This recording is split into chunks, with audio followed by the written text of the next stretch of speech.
So, let's go. You signed up to go to space.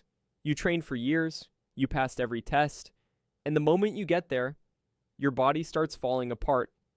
Not dramatically, not all at once, just quietly, systematically, like it forgot what it was built for.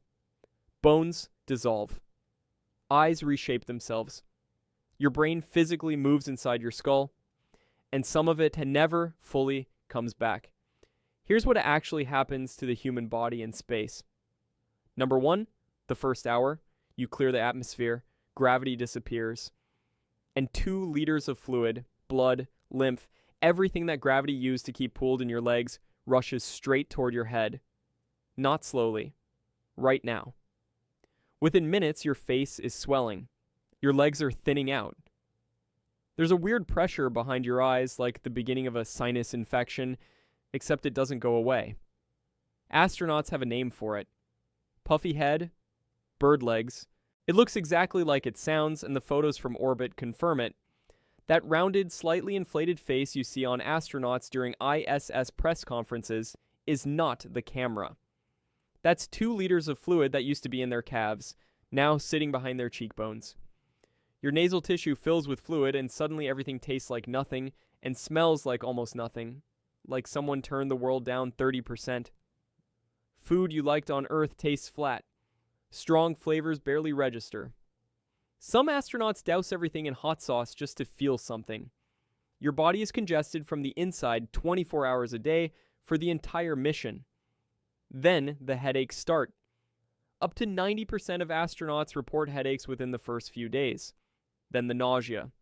70 to 90% of astronauts get space sickness. The full seasick experience, except there's no horizon to stare at and no deck to lie down on. Your inner ear, which spent your entire life telling your brain which way is down, is now sending complete nonsense. The signals from your eyes say you're floating. The signals from your vestibular system say you're spinning or falling or upside down. It changes depending on how you move your head. The brain tries to reconcile it. It can't. It gives up and triggers the nausea response instead. In 1985, a U.S. Senator named Jake Garn flew on the space shuttle. He had 17,000 flight hours. He was in better shape than most people half his age. He had done the parabolic flight test, the so-called vomit comet, the plane that creates brief weightlessness by flying in a steep arc, and he'd been fine. In space, I became so completely incapacitated by space sickness that NASA informally named their severity scale after him. 1 Garn is the maximum. Total incapacitation. Can't work, can't function, can barely exist. Most astronauts hit maybe 1/10 of a Garn. He hit all of it. And here's the part that should make you uncomfortable. There is no way to predict who this happens to. Experienced pilots get leveled. First-timers feel fine. The vomit comet results don't translate. There's no test. You find out when you get there. And you cannot vomit in a spacesuit. If you're doing a spacewalk and you get sick, the vomit smears the inside of your helmet. You can't wipe it. You can't remove the helmet outside the spacecraft. It blinds you and can clog your oxygen circulation system. This is not a hypothetical edge case. It's a documented risk serious enough that before every single spacewalk, astronauts apply anti-nausea patches to their skin. Not because they're being cautious, because the alternative is dying in your own helmet 400 kilometers above the Atlantic. Then there's your spine.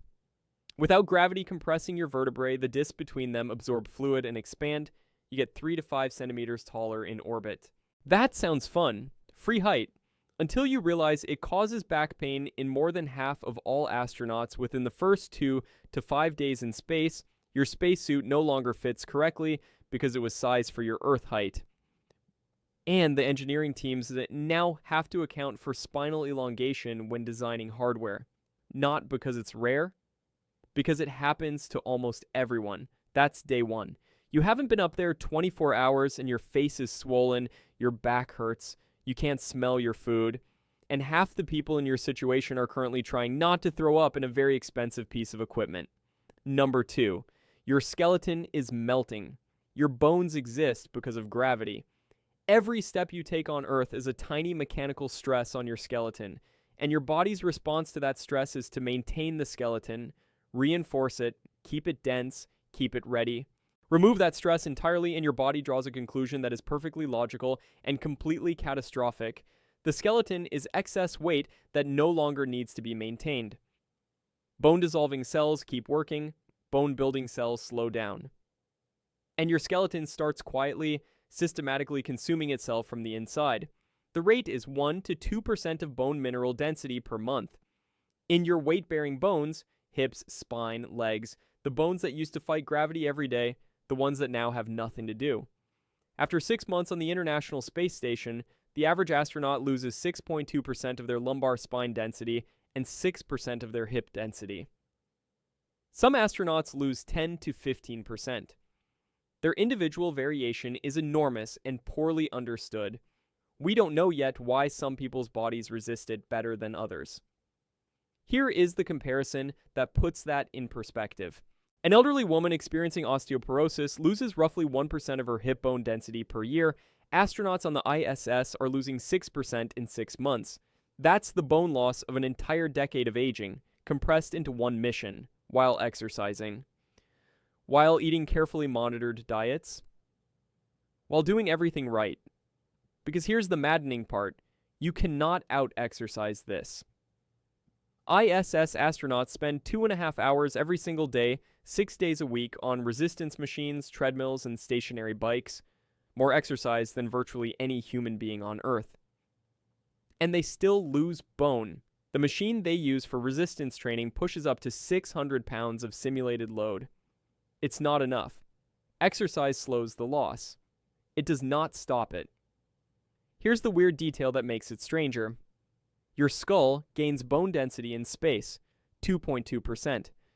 Because your skull is not a load-bearing structure, it doesn't fight gravity. So in the new environment and no gravity, no mechanical stress, your body decides the skull is the thing worth maintaining. Your legs and spine are dissolving. Your skull is thriving. Your skeleton is adapting perfectly to a world it was never designed for, and it doesn't fully come back. 1 year after landing, bone strength at the tibia is still 0.9 to 2.1% below pre-flight levels. For astronauts who were in space longer than 6 months, that deficit at 12 months post-flight is 3.9%, still measurably weaker than before they left after a full year of recovery on Earth. The deeper problem is the internal scaffolding. Bone isn't solid, it's a lattice, a three-dimensional mesh of tiny struts called trabeculae. When those struts thin down far enough, they disconnect from each other, and disconnected trabeculae cannot reconnect when you reload the bone. That structural damage is permanent. You can rebuild density on the surfaces. You cannot rebuild the architecture. This is why, when astronauts land after long missions, they are carried off the capsule. Not because of muscle weakness, though that's real too. Because their skeletons are compromised, and the first thing they're about to experience, gravity, is exactly what they're least equipped to handle. The fracture risk on landing day is real. They can't stand unaided. They can barely sit, and they've been exercising more than marathon runners for the last 6 months. Number 3, your blood is destroying itself. For decades, doctors noticed that astronauts came home with low red blood cell counts. They called it space anemia, and they thought they understood it. The fluid shift when you first reach orbit causes your blood plasma volume to drop about 10%. The body detects too many red blood cells relative to the reduced plasma volume and destroys the excess to rebalance things. Normalizes within 10 days, routine, well understood, case closed. They were completely wrong.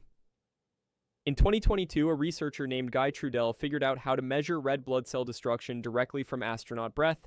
The mechanism is elegant. When a red blood cell is destroyed, the heme molecule at its core, the thing that makes blood red, breaks down and releases exactly 1 molecule of carbon monoxide. Measure the carbon monoxide in someone's exhaled breath, and you can count exactly how many red blood cells they're losing per second. Trudell took this measurement aboard the ISS on 14 astronauts over 6-month missions and found something nobody expected. On Earth, your body destroys 2 million red blood cells every second and replaces them continuously, a constant silent cycle you never feel.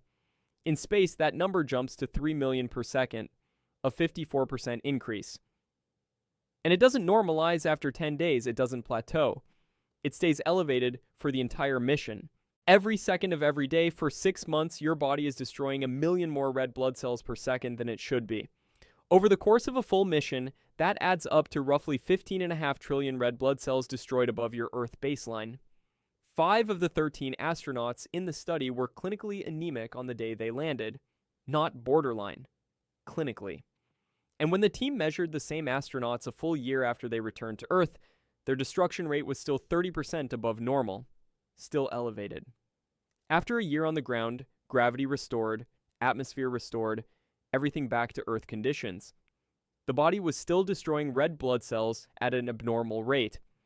The working theory is that the organs involved in red blood cell regulation underwent structural changes in space that persist long after landing. Nobody knows why any of this happens. That is not a rhetorical flourish, and the mechanism is genuinely unknown. There is a follow-up experiment currently running aboard the ISS, funded by the Canadian Space Agency, that is specifically designed to find the answer. It doesn't finish collecting data until 2031.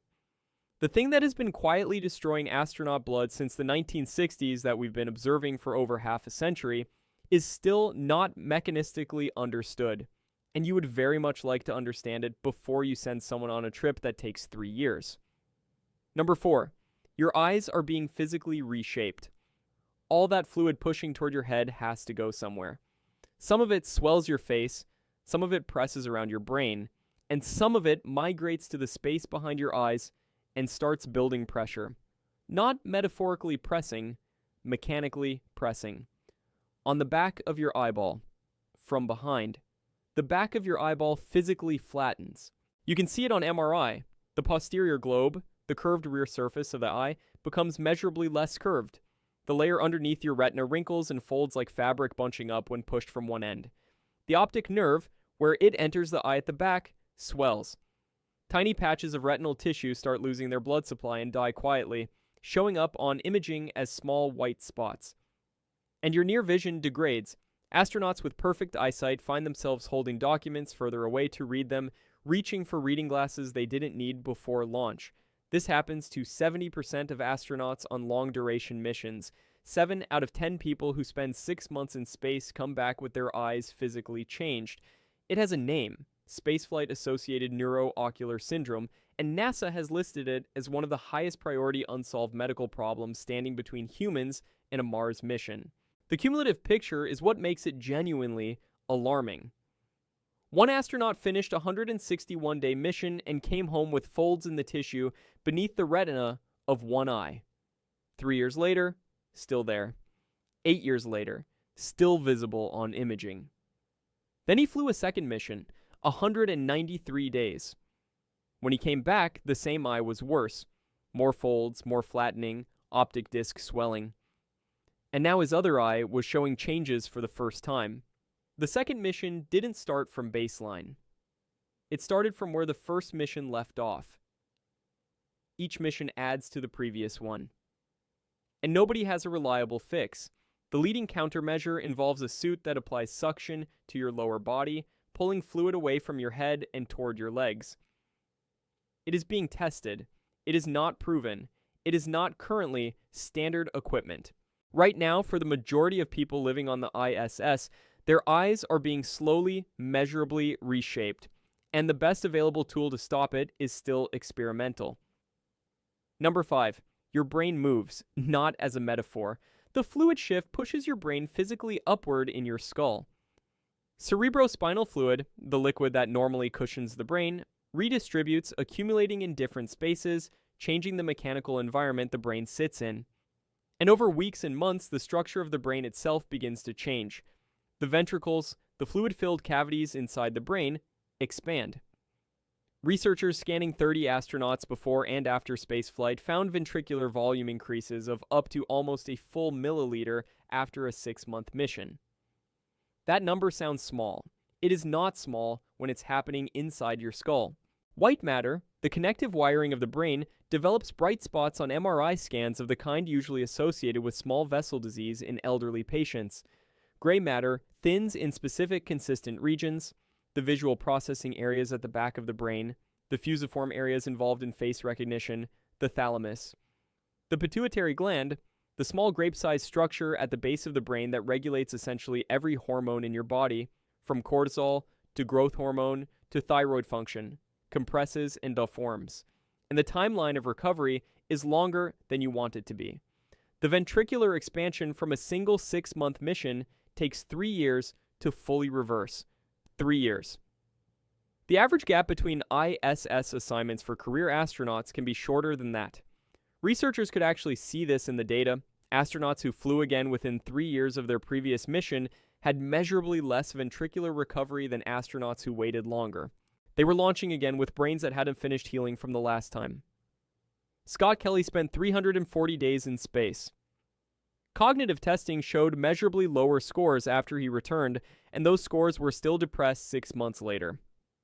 7% of the gene expression changes observed during his mission, the changes in how his DNA was instructing his cells, had still not returned to his identical twin brother's baseline 6 months after landing. 7% sounds small. It represents thousands of genes. Genes responsible for DNA repair, immune response, bone formation, the body's response to low oxygen and elevated carbon dioxide.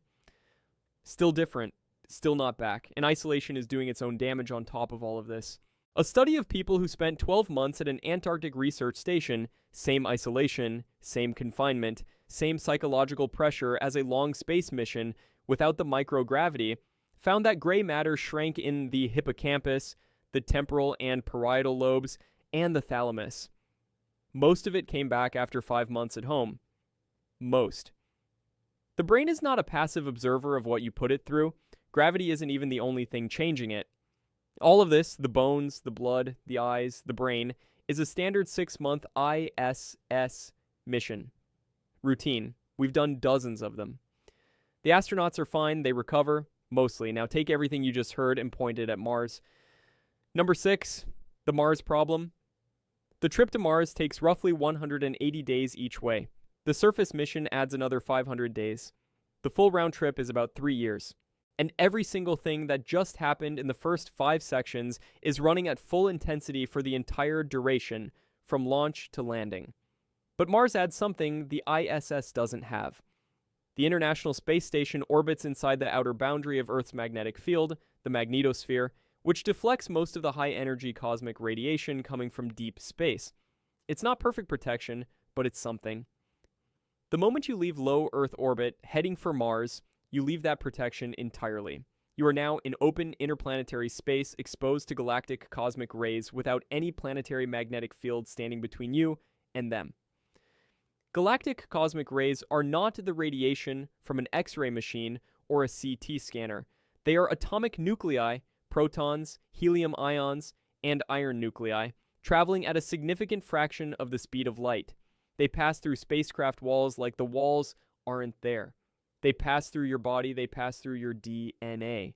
Iron nuclei in particular deposit energy in dense destructive clusters along their path through tissue, damage patterns that are fundamentally different from what X-rays do, and that cells have much more difficulty repairing. You cannot straightforwardly shield against galactic cosmic rays by adding more metal to the spacecraft. At high enough energies, the particles collide with the shielding material and produce secondary particles, a spray of new radiation generated inside the wall itself. More aluminum can mean more exposure, not less.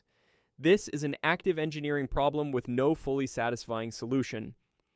NASA's Curiosity rover carried a radiation detector during its 7-month transit to Mars in 2011 and 2012. The measurement came back as roughly 1.8 millisieverts per day during the cruise phase, equivalent to receiving about 270 chest X-rays every single day for 6 months. A complete Mars mission, transit there, time on the surface, transit back, delivers a total dose of approximately 1.01 sieverts to the crew. For context, 1 sievert is associated with a 5% increase in lifetime fatal cancer risk. It also exceeds NASA's current career radiation exposure limits for low Earth orbit missions. The modeled central estimate for radiation-induced fatal cancer risk on a Mars mission is 5%. Radiation-induced cancer that doesn't kill you but meaningfully affects your life, 10%. Those are the central estimates. The upper bounds of the confidence intervals are roughly double. 1 in 10 people on the mission dying of radiation-induced cancer is not the projected outcome. It is the upper bound of the uncertainty range around the projected outcome. And the difference matters less than you might hope when you're the one on the ship. Then there are the kidneys. Both microgravity and cosmic radiation independently damage the cells in your kidney tubules, the microscopic structures that regulate what your body keeps and what it flushes goes into your urine. The damage drives calcium and oxalate into your urine simultaneously, in exactly the ratios needed to form kidney stones. This isn't just bone calcium leaching from your dissolving skeleton anymore, it's a direct effect on the kidneys themselves. At least 14 American astronauts developed kidney stones in a single 5-year window just from ISS missions. On Mars, a kidney stone attack means severe, potentially incapacitating pain, and you have no surgical options. The procedure to address a blocked ureter cannot currently be performed in microgravity or partial gravity.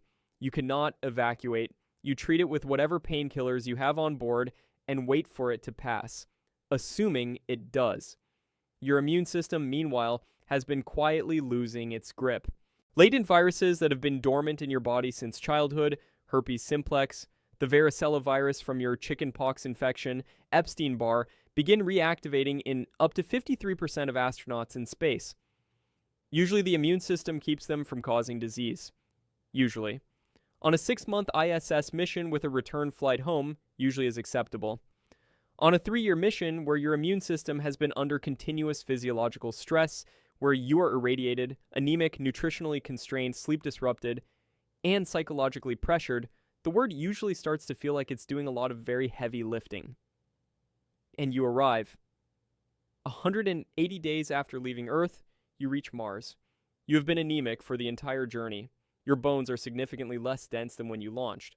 Your heart has atrophied, cardiac muscle mass drops more than 10% in the first 30 days of microgravity and continues declining because it no longer needed to fight gravity, and now, suddenly, it does again, in 0.38 g. Your eyes have been physically reshaped, your brain ventricles are expanded, your cognitive test scores are measurably lower than pre-flight, and the structural brain changes you've accumulated will take 3 years to reverse, time you do not have because you're on Mars. And then you need to get out of the spacecraft and work. Everything described in this section is documented, measured science, not speculation, not what might happen. What will happen, based on what we have directly observed and recorded in the bodies of every astronaut who has ever been in space for any significant amount of time. The Mars mission hasn't been flown. The biology of the people who will fly it is already known. Number 7, the thing that came back different. In March 2015, Scott Kelly launched to the ISS for a year while his identical twin brother Mark stayed on Earth. They have the same DNA, same childhood, same career. The only variable was one of them went to space and one didn't. When Scott came home 340 days later, 10 research teams spent years dissecting every molecule they could find in both of them. Most things that changed in Scott came back to normal. That's the reassuring headline, and it's true. But there are layers underneath it that are worth sitting with. His telomeres got longer in space. Telomeres are the protective caps on the ends of your chromosomes, like the plastic tips on shoelaces, and they shorten every time your cells divide. Shorter telomeres are a marker of cellular aging.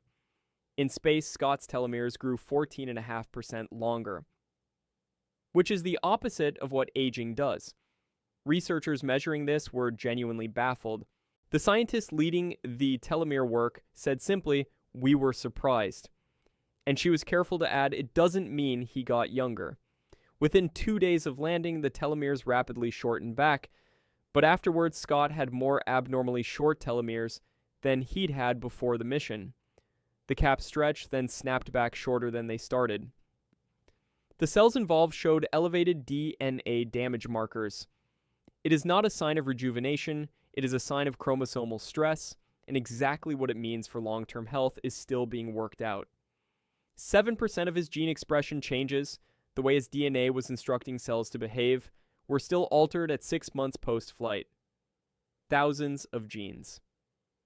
Still different from his twin, still responding as if the mission hadn't ended. Genes for repairing damaged DNA. genes for immune response, genes for how the body handles low oxygen. The mission was over. The body hadn't gotten the message. Now consider this. In June 2024, over 200 researchers published the most comprehensive study of spaceflight biology ever assembled, 44 papers released simultaneously across multiple scientific journals. And they included something new. Data from 4 civilian space tourists who had gone up for 3 days on a commercial spaceflight. Not trained astronauts. Not people who had spent years preparing their bodies for this. Regular people who bought a ticket and went to orbit for 72 hours. Their molecular data looked remarkably similar to professional astronauts at the same mission duration. The same initial changes, immune activation, telomere dynamic shifting, metabolic markers moving. Most of it normalized on return, some of it didn't. And here's the part that matters. Those tourists flew with no requirement for biomedical monitoring. No baseline testing, no follow-up, no one measured what changed because no one was required to. Commercial spaceflight is accelerating. Blue Origin, SpaceX, and others are flying private passengers regularly. The number of people going to space is growing faster than the science can track. We have sent humans to space over 500 times. We have detailed physiological data on fewer than 200 of them. And the commercial passengers going up right now, paying for the experience of their lives, are generating biological changes inside their cells that no one is measuring for conditions that won't show up for years, in people who have no idea what happened to them. Your body is an Earth machine, 3.8 billion years of evolution under one specific gravitational constant. Space has been up there for 14 billion years, completely indifferent to that.